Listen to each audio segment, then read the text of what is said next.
So the guy comes out, he's like, "Hey, this is, you don't even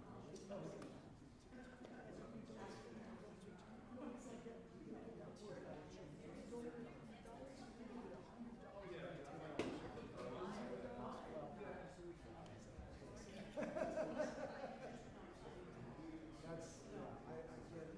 I don't think I can bring myself to execute that level of cheese effectively. Well, you have to have some. You gotta have some certain personality. Yeah, you really got to go. You can't go half on. You have to No, go you have to be, you have to be. You have to be an entertainer. Yeah. Not like an academic. An academic Computer nerd. Yeah. Experimental music. You walk out. Check it out, check it out. I've got 17 musician minutes. The computer's amazing. It's amazing. It's amazing. I want a round of applause. Really got the best.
Hello, everyone. Welcome to the 9th Annual New York City Electroacoustic Improvisation Summit. I'm Adam Wilson. I'm the director of the summit. Kevin Patton. My co-founder, Kevin Patton, is also here. It's kind of amazing to think that we're at 9 years already, coming up on 10 years. When we started this concert series, we sort of thought we had a wonderful opportunity here because we have these great programs filled with students who support live sound. They're interested in supporting live sound. They're studying it. They're studying the technology. And we have this laboratory, this Voorhees Hall, this venue, and we just saw it as a great chance to provide a place for people in the sort of improvised music plus technology community that we come from to play in, and also for the students to sort of practice their chops. Which brings me to the fact that this only exists because of the efforts of the faculty and students here in the Entertainment Technology Department at City Tech. So they just do a wonderful job every year. So let's give them a round of applause. Thank you, guys. You've done a great job preparing for tonight's show as well. So we've had one cancellation of the program tonight. The Atelier will not be performing. So right after I speak here, I have the privilege of opening up for two phenomenal acts. We have Frida Abten and Kyle Model. They're going to be doing some things with processing of the contrabass. I got to hear the tech rehearsal today, and it really sounds fantastic. And then Daphne Naftali is going to be doing some voice with electronics as part of her, and this is sort of a piece that's, it's a work in progress based on her recent Guggenheim Fellowship. So we're really happy to have her here, and just also got to hear this today, and it just sounds fantastic. So you're really in for a treat. I think that's all there is to say. So without further ado, enjoy the show.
You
guys can hear me anyway.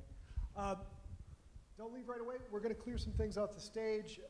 All the artists are going to gather on the stage, and we're going to have a bit of a discussion led by Kevin Patton.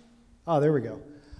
And we're also going to open up the floor to audience questions. So just bear with us for a few minutes while we change things over.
So,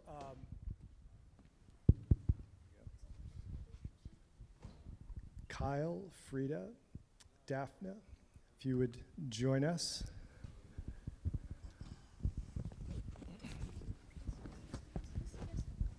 I almost forgot my microphone. Oh, you got your own mic, great. So we'll have to share these microphones. Pass them around.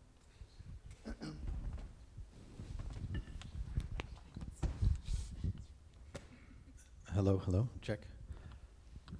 Shall we begin? Okay. Okay, well, thank you. Welcome to the talkback portion of the evening. I just want to say thank you again to the incredible staff and faculty here at City Tech for the support of this show.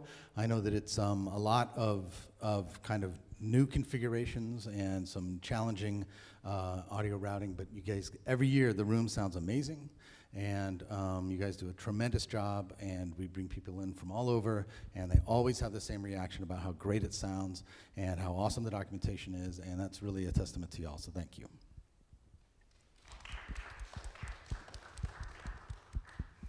Right, and then I just wanted to, to make a note about how lucky you guys are to be here in the audience to hear this concert tonight. This is like, I was thinking about it. I was like, everybody you heard tonight is really a visionary, right? And I mean that I don't say that lightly or as a throwaway term. I mean that these are artists who have spent decades thinking through how to express themselves in not just new and novel ways, but through complex technological systems that sounds kind of almost too simplistic to say it that way, but what you're actually getting to experience is the transformation in real time of a practice that has taken decades to develop a personal mode of trying to communicate to y'all.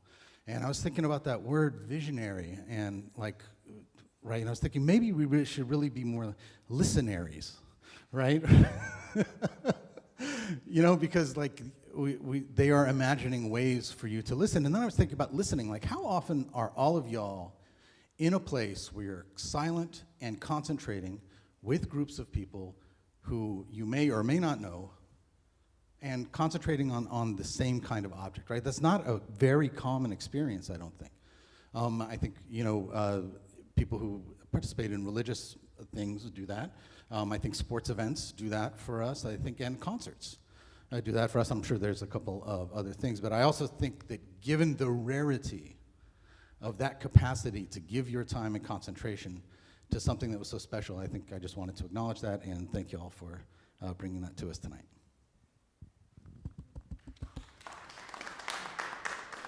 All right, so give me your secrets. What are y'all doing? How'd y'all make that crazy sound?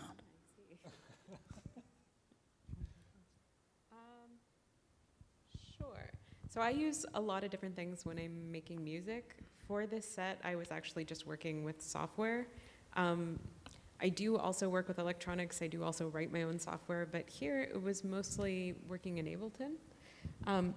Kyle is this incredible improviser on the double bass, and so much of when we play together, it's really just like listening to the kind of shapes he's making, and then sort of working with processing to emphasize them and play against them. And it's a really beautiful process. It's a very extreme listening situation. And I think whenever you're improvising with somebody else, that's really what it's about. Yeah, and I guess the way that I play bass actually is very informed by acousmatic music. Before I started doing solo bass concerts, I was actually working on a lot of electronic music and acousmatic things. There was a kind of interesting turning point in what I was doing, but when I first started doing improvised bass stuff, especially unaccompanied bass, I was like, well, I don't want to sound like a bass player. But what I'm doing actually in my mind is like very much like of the bass. It's what the instrument actually does really, really well, better than other instruments, I think, or at least other string instruments. And then so like the improvisational act, like Rita said, is this intense listening situation where at least the way that I approach like working with someone doing electronics is thinking about it as a sort of symbiotic situation where you create a meta instrument. You can go on from there. Can I add something? I suppose I'm going to mention that I also come from the kind of we come from the same sound world. Like I was trained as an acousmatic composer, and the way that we improvise together, I don't think is a way that I would actually be working with somebody who is working just with like melody, for instance. We're both really listening for similar kinds of things and trying to cultivate that together. So like, how did you guys find that moment at the end there? Like it was kind of this kind of groove, kind of pattern playing, and then all of a sudden we found ourselves in this kind of beautiful like ethereal space, and you guys let that ride out, and you kind of closed out your set with that. But like, how did that happen? Harmonics. No, I'm actually quite serious about that. No, there was some, whatever loop or thing Frida locked onto was kind of had this G fundamental thing, so I just had a lot of harmonics going from there. At some point, that was like before the end. And then I felt it going somewhere else for a moment, so I added all these other different like harmonic sequences against it, and then we found an ending. Yeah, I think that when Kyle starts to do these kinds of like long, like let these long harmonic notes ride, it just makes me want to draw them out in time. And so the kind of experience you're talking about is more like, for me, that's what I'm hearing and what he's doing, so I'm just trying to make it more apparent. I'll add to that, which is that I usually play in duos, and a lot, sometimes with string players, sometimes with saxophone, and it's actually much harder for me to play solo because I really get energy from the other person, and so I have to get my computer to surprise me. So I actually enjoy when the computer doesn't do what I expected. Sure. And I'm also spending a lot of time thinking about how people do live sound processing as an instrument. And for me, I think of it not as I think of it as a separate instrument, but it's consensual. Like if I'm with somebody else and I say, is it okay if I kind of latch onto your rhythm and sound and timbre, but you guys are working together, so sometimes I might end up in a situation with somebody new. That's a little tougher because I haven't had a chance to have that conversation about how should we do this. I treat my live processing, even when I'm with somebody else, as if it's a separate instrument. And I spent a lot of time thinking about how to keep it separate, and mostly it's about rhythm for me. Because if I can keep it temporally separate, then that's like the starting point. But I've also, because I'm writing about live sound processing and improvisation, I've been interviewing a lot of people, so I'm going to need to interview. But it's very interesting to see what people do. If you have a long-term relationship with someone else, you get used to it. Some of the people I play with, this is the third time I'm here, so I came with Jen Baker, I came with Gordon Bieferman, very different. I also play with Rasmus Shea Burnett, who's really coming more strongly out of just the free jazz scene, and we get melodic together. But he also goes off into like Pharoah Sanders' Planet, and I love that. But even if he's going like, and I'm like I have to use filters, I even think about how are the shape and the timing of the filter different than what he's doing so that I can be heard. I think one of the reasons for this is because when I first started out in the late 90s doing this, I was with a larger group with trumpet / saxophone and a bass player and a drummer and another horn player. And it happened too many times that I was set up on stage. I just did something amazing to the saxophone player. People come up to me afterwards and said, "Oh, you should have sung more. You should have done more." And I was like, and that amazing audio engineer, what did he do to those instruments? So, the problem is that, do I go so you can see that I'm doing it? Yeah, I have to, a little bit. Like, people get it if I go and put a microphone, move on stage and put a microphone there, but if they aren't coming from electroacoustic music and they didn't read the program notes, if there were program notes, because most places I play, there are no program notes, but I think it's gotten a lot better. 20 years ago, I got a lot of, pushback on that. Now I send a tech writer out that says at the bottom, if you'd like to know more about what I've done over the last bunch of decades and want to read some of my writing, and that gets people to stop bothering me, because here, you guys know what this is, but if I go into the next club, I've had people say to me, "Explain to me what reverb is." Yes, not that long ago. It was like, thank you. It's definitely gotten better. It has gotten better. But, but also tell me this is wrong.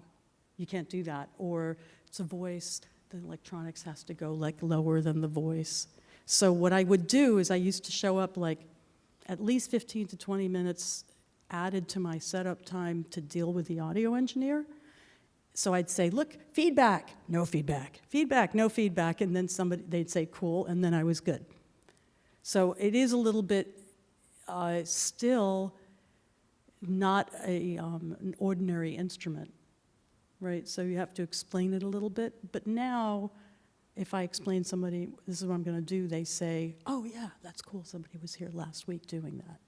And maybe the audio engineer is a woman, not mansplaining to me what reverb is. So things have changed. And I think a lot more people are interested in doing this. So hopefully we lead the way. I had somebody try to explain to me what reverb was a few weeks ago. Yeah. Unfortunately.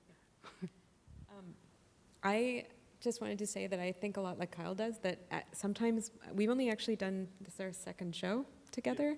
We've maybe played like a handful of times, but I think, I mean, I can't speak for Kyle here, but like basically the first time I heard him play, I was like, oh yeah, we're interested in the same thing. And it was just immediate and obvious. But even just playing together, sometimes when we perform or are jamming or whatever, Kyle's sound is just coming through my computer. And in this case, he was mic'd separately as well. And it does come across quite differently because I'm also imagining it as a kind of combined instrument that we're both pushing and pulling levers of, as opposed to accompaniment. So you guys heard one side of the equation, because sometimes that makes sense and sometimes it doesn't make sense to treat it like two instruments. Yeah, I mean, I guess I wanted to sort of maybe revise what I said or add to it, in that, like, to me, it's kind of like a both-and situation, right? Where, I mean, because a lot of the sound is resulting, in this case, from processing, I'm also playing the computer. You're also processing. Yeah. I mean, I'm processing the instrument through how I play, but also the way that, like, I'm playing with Frida and the kind of processing, right? I can control what she's doing. I mean, like, control's the wrong word, but influence, right? Yeah. And so it's both a meta instrument, but then I also think about, like, polyphony. It is still, like, it's one thing, it's one mass, but maybe there are multiple entities inside of that, right? So it still can be polyphonic or any kind of, like, texture that you want, right? And that also, like, the way that I think about playing bass, and try and come up with as much polyphony as I can a lot of time as well. And then I'll also, like, I didn't want to, like, a lot of this for me also does come from, like, the jazz tradition and all of that. I didn't want to write that off by saying I'm not trying to sound like a bass player. But that was specifically to, like, the solo context, but I do want to give credit to, like, all of the other music that has informed this. So, Adam, would you like to share with us your magic trick? I'll chime in. Yeah, so my computer, there's like 17 elves in that thing.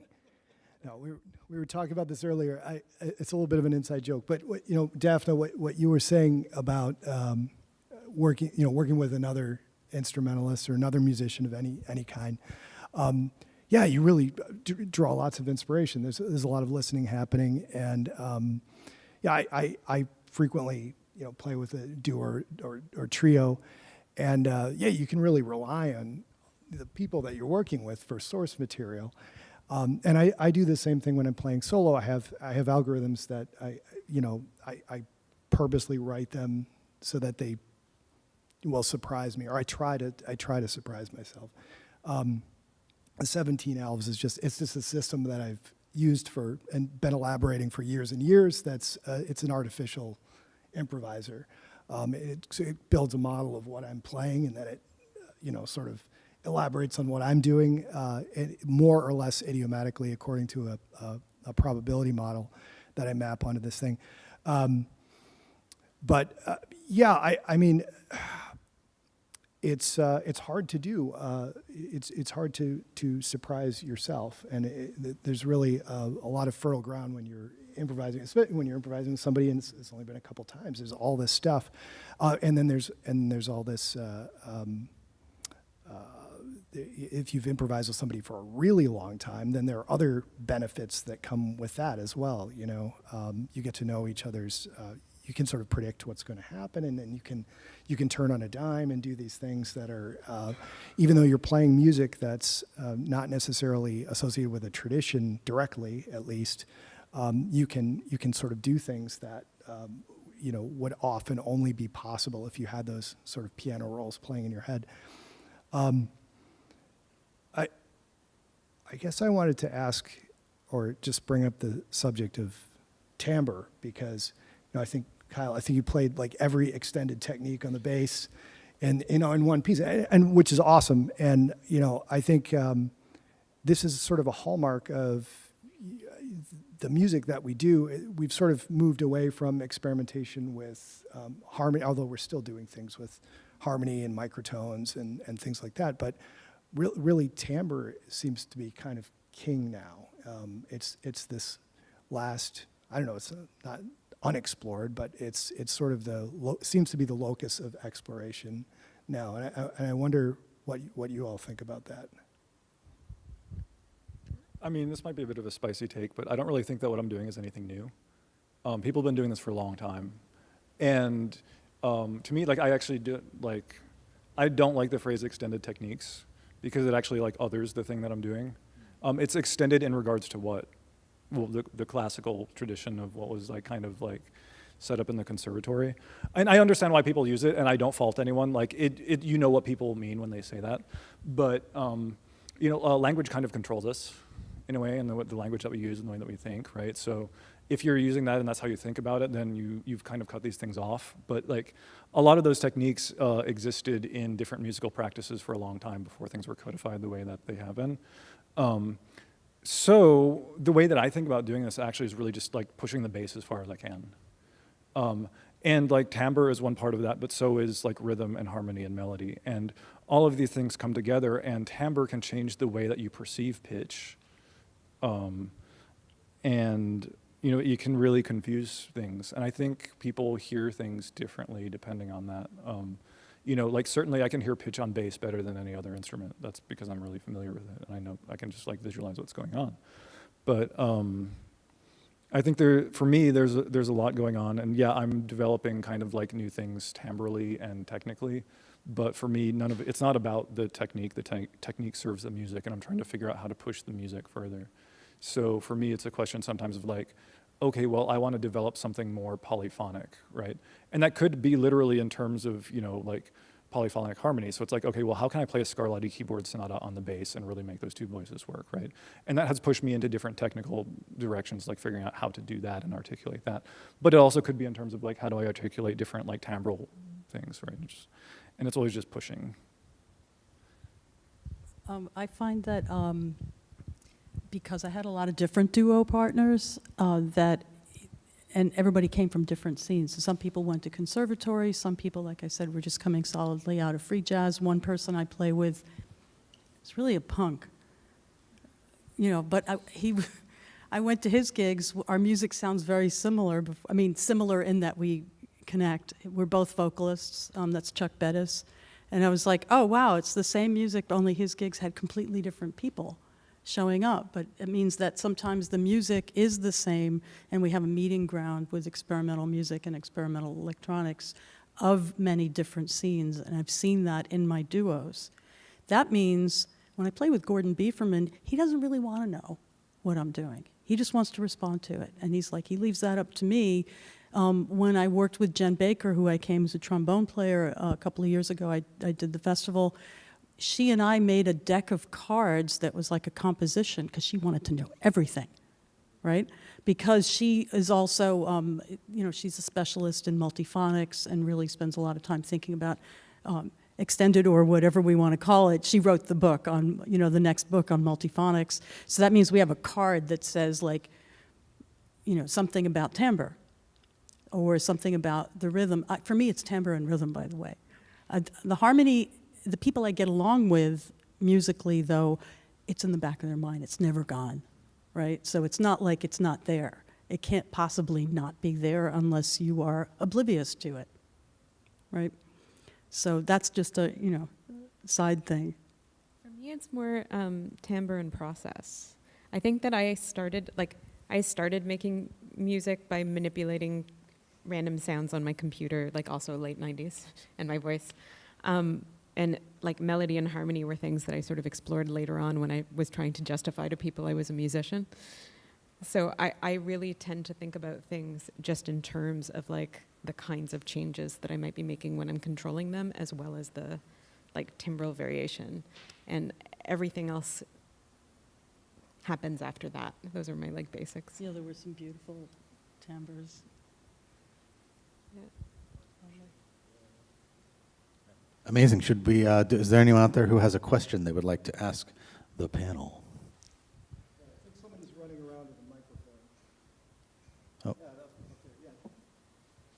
Shall I holler or wait for a You can holler. mic's coming to you. I'd like to, is this on? Okay. I'd like to loop back to something that Daphne had said earlier, and I'm thinking back to, like, in the live coding world and algorave world, it's standard practice to be broadcasting what's on your screen so that the audience can see it.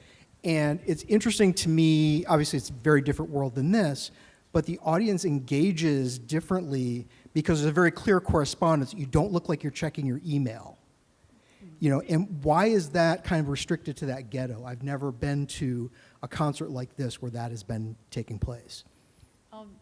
I should say that once, a really, really long time ago, somebody asked me and Luc Dubois to play together and put it on the screen.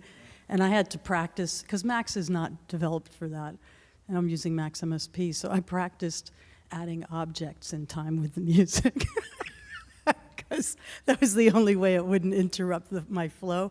But it felt a little wonky for me, like, because I teach Max. So then I felt like this feels too much like teaching. So for me, it's like I'd rather but anybody is welcome to come and check out what I'm doing, and I make it available to people. I don't make code for other people. It's too messy.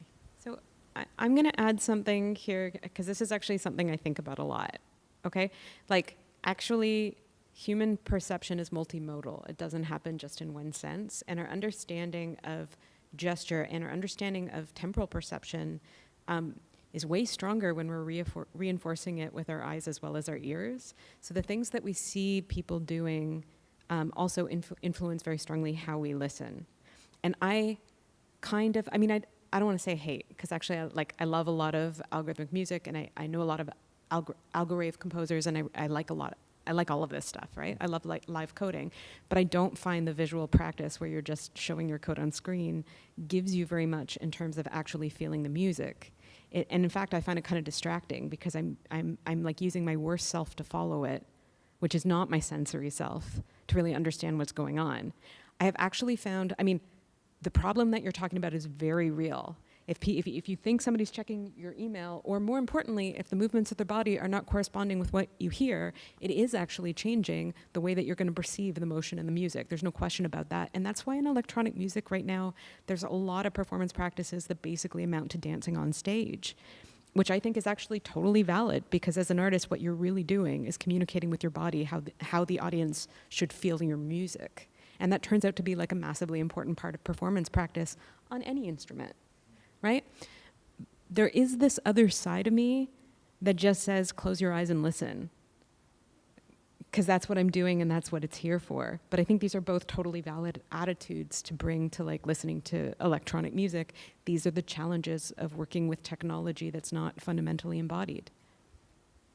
But specifically in your piece, though, there are cases where the bass would be doing something very visual. You can't not see it. But whether it's because of other contexts it's happening or because it was just down in the mix, that gesture was not mapped to sound until it came around to delay later. And it's like, well, where was it? How can I, as an audience member, track the process of that thing through your, I don't know, because he was he was mic'd as well, so you should have been able to hear it while he was doing it, and then Not that hear it was heard it completely afterwards. inaudible, but Yeah. that it was not, it was visually more prominent than it was auditorially at that point. Mhm. But then the gesture would come back later, and I agree with you that it's wonky. Like, I absolutely agree with you that it's wonky, and part of the challenge of sort of dislocating gestures from the body in music, right? They come up afterwards, and that temporal displacement isn't the way our senses are set up to perceive movement. I want to add, I wanted to just say that there was a book that came out and a research project in Berlin. It was at TU and also the Art University. The book was Musical Instruments in the 21st Century. And I wrote for it about, some of the things, including what I just said about audio engineers. And one of the things that they did in their research project was look at people's response. Like, if they saw too much correspondence, they also didn't like it. So you don't want it to be like, woo, woo, right? So, but if they can't tell what's happening, so they actually asked audiences as part of the research, one of the other things. And Maria Ballman was also part of that, and she did something on algorave or live coding. So the book is really interesting. I think there. Am I still? There we go. I think there's some studies that talk about how people react when they see musicians performing with traditional instruments like a saxophone or a drum or whatever, and the studies show that people are sort of if it's a wind instrument, they're sort of sub-vocalizing. They're actually performing along with the musicians on stage a bit subconsciously. Same for people tap their feet when they're hearing some rhythm that's catchy, but I totally understand this question. When you have an electronic musician, there's not a sort of traditional instrument to connect the performance to, and it's a question. Do we just allow for this as another mode? Do we have to do something to draw some multimodal thing to draw in the listener? And just from my own 2 cents, my own perspective. So I have all the I'm playing the guitar, but everything else is being generated, and I'm not doing anything physically that you can see to generate that stuff, and that's how I like it. I like to have a box that's over there, and I can just play, and I know that it's going to create something that'll be interesting, or at least interesting to me, to accompany what I'm doing. But I also know that there is some disconnect there because there aren't musicians making sort of physical gestures to correspond with those sounds. I have another response if it's okay. Because in my, I have to stand when I play. Because I think I need to engage my body first, so I can't expect anybody else if I'm not engaged. And even if you're sitting, you can be engaged, right? And it doesn't have to be like a show-off kind of engagement, because one of my friends was on the road with some DJ who remain nameless, and I know that all they do is hit the space bar. So with my classes, I make people come in the second week, and I say you have to play 1 minute of electronic music. You can't hit the space bar. So somebody came in and used the space bar, but that was, to be kind of funny. But the point being, what makes it live, right? So I at least try to get everybody to stand up at some point. Some people never sit down again because that's how they engage. And yet, for you, sitting is fine. You're playing. So I asked somebody once, am I looking at my computer too much? And they said, oh, no, you were singing. So I think I get off a little bit easy just because I'm already using my body, right? So the problem is only like if you're sitting, right? But then I think your personal feeling about it also impacts how people. I just think that there's a lot of attitudes you can take to this, and there's not really a right answer. I love the situation where we're all listening deeply to the sound together, and it's that is still about our bodies, even if we're being still. And the magic of performance is it partially has to do with the way perception changes when you're using all your senses in this live, real moment. But there are other things going on that make performance magical too. And some of those have to do with this kind of ritual situation where we all gather together and deeply focus on sound. And I'm not saying one is better than the other, actually. I love both of these things. I'm saying that they're different. These are different aspects of performance that are all amazing. And actually, it's okay. At different parts of my practice or my life, I engage with different bits of this. Yeah. And it's kind of funny, because Kevin and I have had a back and forth on this one for years. Which we will not get into right now. But I would just say that I think that's also, isn't that just the way we live now? The immediacy of gesture is not something we necessarily get to experience unless we're one-on-one. How many times have you texted someone and then you started to say something else and you hit text and then they responded to the text you had sent before, and now when you look at your text, the second text you sent, which wasn't related to the text they responded to, and you're having to negotiate that all in real time. I mean, this is just like a thing that happens.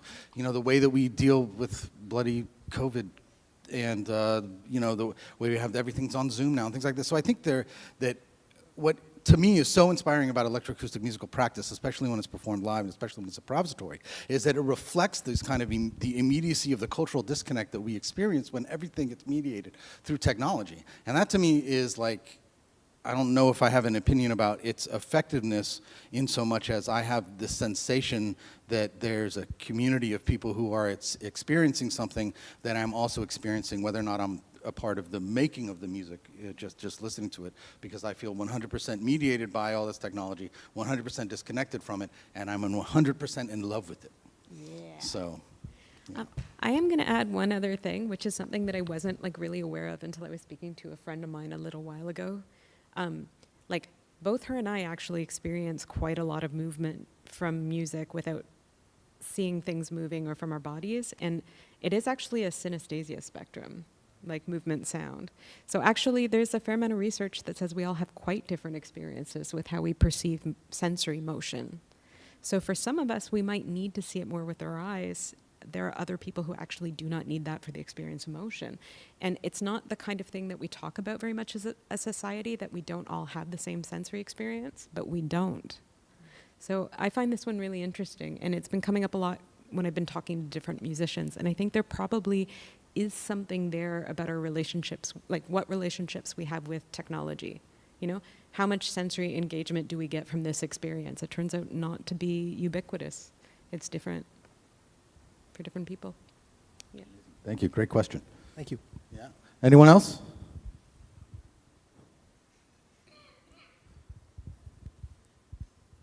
Deep thoughts from the chasm. No? Okay, well, thank you all for coming. Another round of applause for these amazing artists who shared their visions with you this evening. Thank you all, and we'll see you at the 10th anniversary concert next year. Okay, ciao, bye.